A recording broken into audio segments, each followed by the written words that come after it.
এই নাও রানী, আজ এই জলে রাজবাড়ির রান্না হবে। মহারাজ, আমরা সবাই চাই আপনি এই পানীয় জলের সরোবরের ব্যাপারে কিছু বলুন। কৃষ্ণনগরের মানুষের দীর্ঘদিনের ইচ্ছে আজ সফল হয়েছে।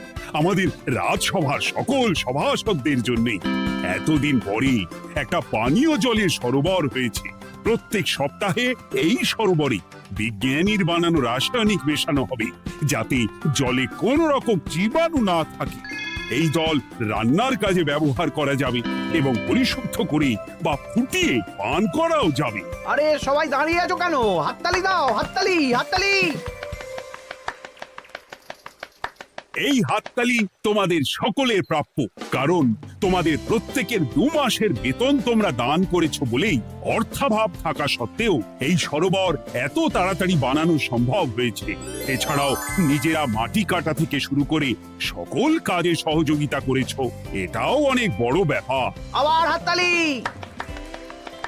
মহারাজ, এই আনন্দে কি খাওয়া দাওয়া হচ্ছে? খাওয়া বিশ্রাম সব হবে। আমি আর রানী একটু সমুদ্রে ঘুরতে যাব, তাই আগামীকাল থেকে 1 সপ্তাহ রাজসভা ছুটি। তোমরা নিজেদের মতন আনন্দ করো, বিশ্রাম নাও। টানা 1 সপ্তাহ ছুটি? হ্যাঁ, টানা 1 সপ্তাহ। কি আনন্দ! এবার হাত পা ছড়িয়ে শুধু আয়েশ করব। আমিও এই কদিন অনেক থকল গেল। এটা চাই ওটা চাই, তারপর সব মালপত্র বওয়া, মাটি স্থানান্তরিত করা, সব কাজ করেছি। এবার বিশ্রামটা চাই। কি বলো গোপাল? হ্যাঁ, ঠিক বলেছো সেনাপতি। তবে আমি আমার ব্যায়ামটা কিন্তু চালিয়ে যাব। সে চালাও, শরীরটা ধরে রাখতে হবে তো।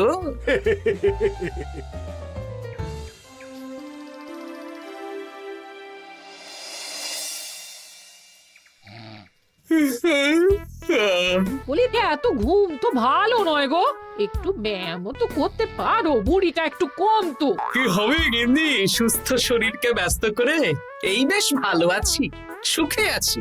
একটু শরবত করে দাও তো। নিজেও তো করে নিতে পারো। আচ্ছা, গিন্নি মানে কি? কি? গৃহিণী, অর্থাৎ যে গৃহের কাজ করবে। আমি যদি ঘরের কাজ করতাম তাহলে তুমি আমাকে গিন্নি বলে ডাকতে। ব্যাপারটা কি ভালো শোনা তো? শরবতটা বানাও দেখি। লোকটার যেন আর তর্স হয় না।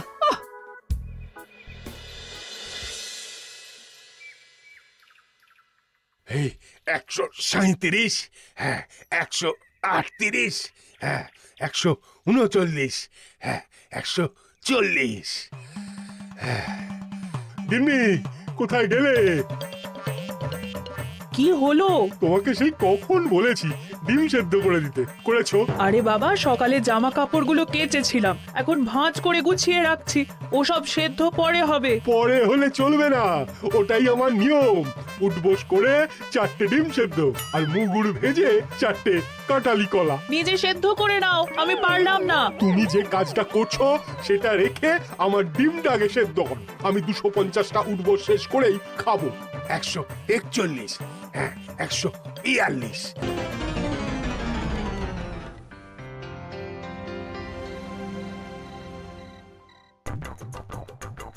ও গিন্নি, তোমার পিঠে একটু সুড়সুড়ি দিয়ে দাও তো। আমি এখন সন্ধে দেব, সুড়সুড়ি টুসুড়ি দিতে পারবো না বাপু। তুমি তুলতুলে হাতে সুড়সুড়ি দিলে ঘুমটা তাড়াতাড়ি চলে আসবে। সন্ধেবেলা ঘুমোবে কেন? যাও একটু পায়চারি করে এসো। না, এখনো তো পায়চারি না, এখন শুধু বিশ্রাম। দাও দাও দাও দাও, সুড়সুড়ি দাও, সুড়সুড়ি দাও। এই লোকটা জ্বালিয়ে মারলো। গিন্নি, একটু ওই কাঁচা লঙ্কা, কচি শসা, কুচো পেঁয়াজ আর ওই সর্ষের তেল দিয়ে মুড়িটা মাখো, বুঝলে? তুমি তো নিজেও মেখে নিতে পারো বাপু, সবকিছুতে আমাকে কেন আদেশ করো? আদেশ না লক্ষ্মী বউ, আমার অনুরোধ। তোমার মতন মুড়ি কি আমি মাখতে পারি? না না না, মেখে বেলা দেখি, মেখে বেলা, মেখে বেলা। একটা কাজ নিজের হাতে করবে না। ওহ, কি জ্বালাতন রে বাবা।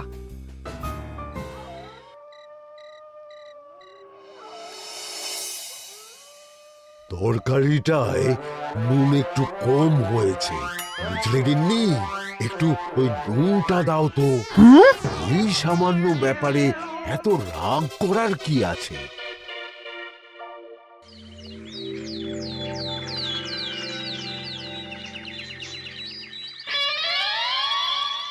এই একটু জল ভরে নিয়ে যাব, একটু শান্তিতে রান্না করব তার জো নেই। কর্তা বাড়িতে আছে, আমার হাড় মাস জ্বালিয়ে দেবে। আমার দুঃখের কথা আর কি বলি দিদি ভাই, সারা দিন এটা ওটা বায়না তো ছিলই, কিন্তু এখন ছুটি পাওয়ার পর থেকে যেন বায়না বেড়ে গেছে। আমার কর্তা তো এমনিতেই আরাম প্রিয়, এখন দেখছি ঘর থেকে বেরোতেই চাইছেন না। সারাক্ষণ শ্বশুরে দাও, এটা খেতে দাও, হাত পা টিপে দাও। আর যদি না কথা শুনে উল্টে বলি নিজে করে নাও, তাহলে এই বাবুর গোসা হয়। যদি অভয় দেন তাহলে ছোট মুখে একটা বড় কথা বলবো। বলো বলো। আপনারা একটা কাজ করতে পারেন, যখনই আপনাদের কর্তারা আপনাদের কিছু একটা কাজ করতে বলবেন তখনই বলে মুখ ঘুরিয়ে নেবেন, দেখবেন তারপর সেই কাজ নিজেই করে নিচ্ছে। কিন্তু এতে যদি রাগ করে? রাগ করে আর করবেটা কি, সেই তো দিনের শেষে নিজের ঘরে নিজেকেই ফিরতে হবে। বরং আপনাদের এড়িয়ে যাওয়া দেখে ভাববে আপনারা হয়তো রেগে আছেন, তেতে আছেন, সেই ভয়ে নিজেরাই নিজেদের কাজ করে নেবে। ঠিক বলেছো বুচির মা, সোজা আঙুলে ঘি না উঠলে আঙুল বেঁকিয়ে ঘি বের করতে হয়, না হলে ঘিয়ের বোতলে তাপ দিতে হয়। ঠিক বলেছো, তোমার এই বুদ্ধিটা বেশ ভালোই দিয়েছো। আমিও আজকে থেকে এই পদ্ধতিটাই অনুসরণ করব। বেশি কথা বললেই ভাবে বেশি পাত্তা দিচ্ছি, নিজের ওজন ধরে রাখতে হবে। যাতে স্ত্রীদের তপে স্বামীরা কাঁপে।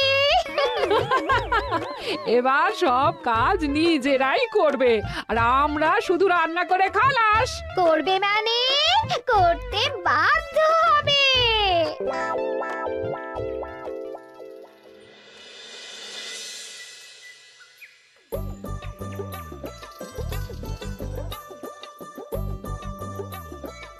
কই গো গিন্নি, বাজারের থলেটা ধরো। উফ, বাবারে বাবা, কি গরম, চাঁদিটা ফেটে গেল গো। কই গো, নিয়ে যাও। যা বাবা, কিন্তু কথাই শোনে না। আরে বাবা, আমি কখন থেকে হাঁকছি বাজারের থলেটা নিয়ে যাও, কোনো কথা কানেই তোলো না।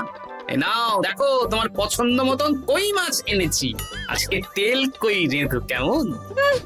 ওর কি, আমি স্নানে গেলাম, ভালো করে কষিয়ে রান্না করো, হ্যাঁ, দুপুরে পেট ভরে খাবো। হ্যাঁ, এই তোমায় কি হুহু রোগে পেয়েছি নাকি? হ্যাঁ, যাই বলি তাতেই একটাই উত্তর, হুহু। কি মন্ত্রী মশাই, অনেক দিন হয়ে গেল আমাদের হাতে কোনো কাজ নেই। এখন কি আর গোপালের পেছনে লাগবেন না নাকি? দূর, অনেক তো পিছনে লাগলাম, কিন্তু ফলের ফল তো কিচ্ছু হলো না, উল্টে আমার বদনাম হলো আর তোরাও ফেসে গেলি। তাই আর না। তাহলে এখন কি হাত গুটিয়ে বসে থাকবেন? এখন সুস্থ শরীর ব্যস্ত করতে চাইছি না, বুঝলি? পুজো ছাড়া তো সেইভাবে বড় ছুটি পাই না, কিন্তু অনেক বছর পর এক সপ্তাহ টানা ছুটি পেয়েছি, তাই এই ছুটিটা খেয়ে দিয়ে আয়েশ করে উপভোগ করতে চাই। বাহ, বেশ টাটকা ফল এনেছেন তো। খাবি? আপনি খাওয়ালে আমরা আবার না করতে পারি নাকি? দাঁড়া, তোদের গিন্নিমাকে বলছি কেটে দিতে। কই গো, শুনছো? কই গো? গিন্নিমা তো কোনো সাড়াই দিল না, তাই তো দেখছি। দাঁড়া, আমি রান্নাঘরে গিয়ে বলে আসি।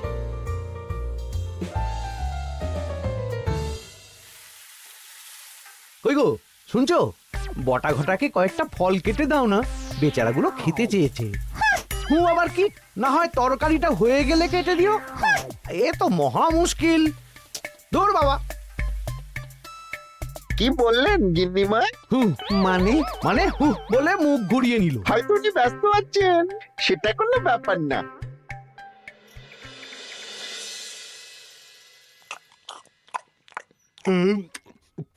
সত্যি তোমার হাতের রান্নায় জাদু আছে। হ্যাঁ, বাহ বাহ। কি হলো গো? হ্যাঁ, সকাল থেকে মুখে কুলু পেটে বসে আছো কেন? তোমার কি কিছু হয়েছে? ওই দেখো আবার হু হু করে। দাও দেখি, আর একটু ভাত দাও। কি গো, ভাত দেবে না? আরে বাবা, তোমার কি রাগ বা অভিমান কিছু হয়েছে? এ তো দেখি কিছুই বলে না। এবার বুঝো ঠেলা, শুধু রান্নাটা করব, আর কোনো কিছু করতে বললেই বলে এড়িয়ে যাব। বাধ্য হয়ে নিজেই কাজ করে নেবে। দেখি আজ তেল কইটা কেমন হয়েছে? আহা, এই তুমিও খেতে বসে পড়ো গিন্নি। বাহ, দারুণ হয়েছে গিন্নি। একটু এই, ঝাল হয়েছে কিন্তু ভালো লাগে বুঝলে।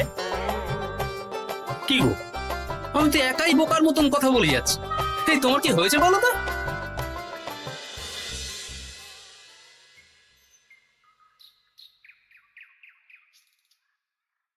গিন্নি, মুদিখানা থেকে মাসকাবারি সব নিয়ে এসেছি।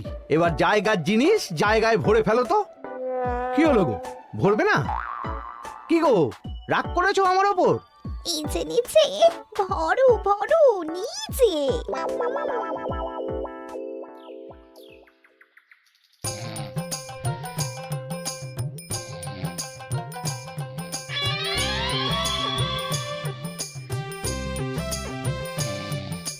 এ কি গো গিন্নি, দুপুরের এঁটো থালা, বাটি, হাঁড়ি, কড়াই সবই তো শুকিয়ে কাঠ। এগুলো মাজবে কখন? আরে, এই কি শুরু করেছো বলো তো? শুধু হু হু করে যাচ্ছ। কিছু জিজ্ঞেস করলে হয় চুপ করে আছো, নয়তো হু হু বলছো। বাসনগুলো মাজবে না? হ্যাঁ, রাতে রান্না বান্না করবে না নাকি? আরে, এ তো আজব ব্যাপার। না, আমাকেই দেখি বাসনগুলো মেজে ফেলতে হবে। বাড়িতে তো আর 5টা দাস দাসী নেই।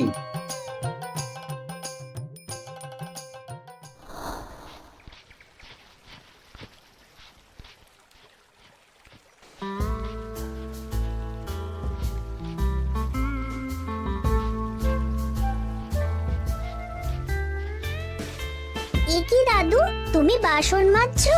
কি আর করবো, তোদের দিদার রোগ হয়েছে। কি রোগ হয়েছে দাদু? হুহু রোগ হয়েছে, হুহু রোগ। সেটা আবার কি? আমি কিছু জিজ্ঞেস করলেই হয় চুপ করে আছে, নয়তো হু হু করছে। কি কর দাদু, 1 সপ্তাহ ছুটি পেয়েছো, কোথায় আইস করে কাটাবে তা না তুমি বাসন মাজছো? কি আর করবো বল, সবই ভাগ্য। আরে দাদু, তোমার যে ঘটে বুদ্ধি আছে না, তুমি ভাগ্য বদল করে দিতে পারো। হ্যাঁ, দিদা পুনো হল হলে তুমিও তো বাঘাতে তোল। আর দেখি কবে ঠিক হয়, নইলে তো কিছু একটা ব্যবস্থা করতেই হবে। এভাবে হু হু শুনে তো আর থাকা যায় না, বিরক্তিকর। আরে গোপাল যে, তুমি পুকুর ঘাটে কি করছো? এই দুপুরের বাসন মাজছি। ও, বাসন মাজছো? মাজো মাজো, আমিও কাপড় জামা কেচে বাড়ি ফিরছি। কেন গো, তোমার আবার কি হলো? আর বলো না, একটু ছুটিতে বিশ্রাম নিচ্ছি বা ব্যায়াম করছি, সেসব আমার গিন্নির সহ্য হয় না। কিছু করতে বললেই হু হু করছে। তোমার গিন্নিও হু হু করছে? শুধু আমার না গো গোপাল, মন্ত্রীমশাই আর রাজবৈদ্যের গিন্নিও। এদের কি একসাথে ছোঁয়াচে হু হু রোগে পেয়েছে নাকি? হ্যাঁ, তাই তো মনে হচ্ছে সবার গিন্নি শুধু রান্না করছে আর কিচ্ছু কুটো নেড়ে দুটো করছে না। হ্যাঁ, আচ্ছা বুঝেছি, আমরা যে বিশ্রামে আছি সেটা এদের সহ্য হচ্ছে না। কি করা যায় বলো তো? আমাদের বউ যখন কাজ করছে না, তখন নতুন বউ আনতে হবে, মানে আবার বিয়ে করতে হবে। কি যাতা কথা বলছো গোপাল? মানে ব্যাপারটা হলো গিয়ে,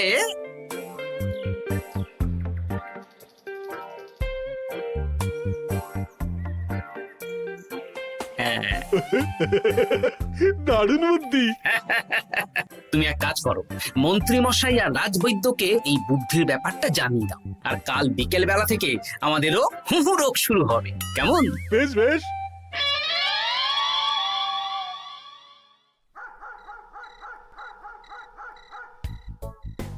অগিন্নি, বাসনগুলো সব মেজে এনেছি, এবার তো ওঠো। রাতে রান্না করবে তো? এই তো ওষুধে কাজ দিয়েছে।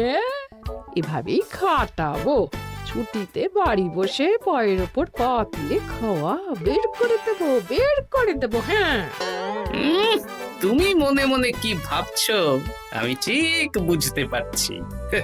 সারা বছর খাটাখাটনির পর আমার 1 সপ্তাহ ছুটির সুখ তুমি চোখে দেখতে পারছো না। কাল খেলা ঘুরে যাবে।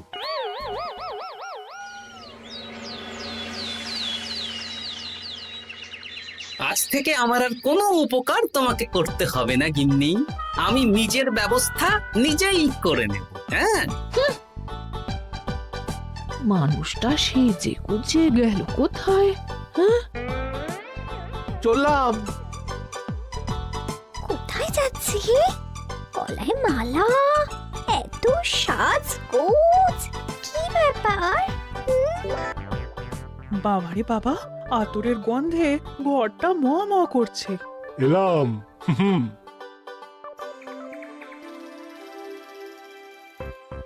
আরে আর বলো না, আমার মানুষটা যে আজকে সকাল সকাল সেজে গুজে কোথায় গেল কিছুই বুঝতে পারলাম না। আমার কথাও তো গলায় মালা পড়ে গেল। আমার কর্তা তো রজনীগন্ধা ফুলের আতর মাখছিল। কোথাও কি কোনো নিমন্ত্রণ আছে নাকি? কিছুই তো বুঝতে পারছি না। আমাদের এই হু হু ওষুধে বেশ কাজ দিয়েছে, কি বলেন? হ্যাঁ, হ্যাঁ, এখন আর বেশি বায়না করছে না। একবার হুক করেছে আর নিজেই সেই কাজ করে নিচ্ছে। আমি শুধু রান্নারটুকু করি, বাকি সব কাজ ওকে দিয়ে করাচ্ছি। কিচ্ছু বলতে হচ্ছে না, বাধ্য হয়ে করছে। আমিও তাই। আজকে তো ভেবেছি খাবার ঢেকে রাখবো, নিজে বেড়ে নিয়ে খাবে। বায়না একেবারে গুছিয়ে দেবো। হ্যাঁ,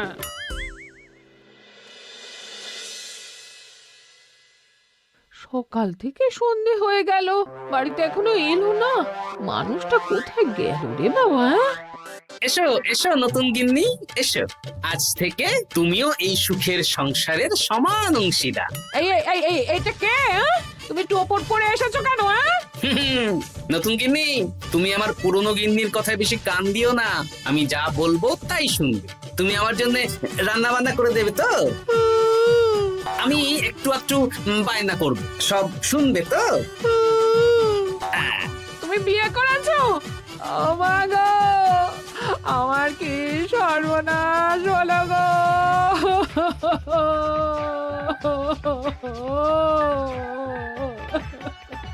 চলো নতুন বউ, মোড়ের মাথায় গরুর গাড়ি দাঁড়িয়ে আছে, চলো চলো চলো। ওগো, তুমি এরকম করো না, আমি আর বাঁচবো না। কেন এত কষ্ট দিচ্ছ? সামান্য হু করার জন্য আরেকটা বিয়ে করলে? আমাকে পিঠে সুড়সুড়ি দিয়ে দেবে তো গো নতুন বউ? এটা কে? এ কি হলো? আমার বন্ধু বান্ধবরা এলে তাদের একটু ফল জলখাবারের ব্যবস্থা সব তুমি করবে তো? ও মা গো, এ কি সর্বনাশ হলো আমার! এই আমার সাথে এটা করতে পারলে আমি কি অপরাধ করেছি? দেখো, ঘরের কাজ আর আমার একটু একটু বায়না, এগুলোই তোমাকে সামলাতে হবে, বুঝলে? তাহলেই তোমাকে রানী করে রাখবো, কেমন? এই, এটা কে? আমি বেঁচে থাকতে তুমি আবার বিয়ে করলে? ওর কথা শুনো না, তুমি আমার দুয়ো রানী। এ তো দেখছি বড্ড কান্নাকাটি করছে। চলো দুয়ো রানী, আমরা কদিন একটু ঘুরে আসি। চলো, এখনই যাব। না না না, আরে ওর কথা শুনো না, আমরা ঘুরবো। মোড়ের মাথায় গরুর গাড়ি দাঁড়িয়ে আছে, চলো চলো।